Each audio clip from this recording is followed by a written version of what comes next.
Ops! Asan yung ID mo? Naku, guard, naiwan ko kasi yung ID ko. O, Lindy Me, bakit hindi ka pa pinapapasok ng guard? Naiwan ko kasi yung ID ko. Hala, Sophia, naiwan rin natin yung ID natin. Ay, wala pala kayong mga ID. Uwi! Kunin yung mga ID niyo sa bahay niyo para makapasok kayo dito sa school. Ano ba to si guard? Papauwiin pa kami? Tara na nga.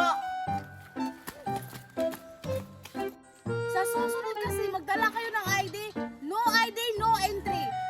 Ryan, ayoko nang umuwi sa amin. Ang layo ng bahay namin. Eh anong gagawin natin? Hindi kasi tayo papasukin ng guard kapag wala tayong ID.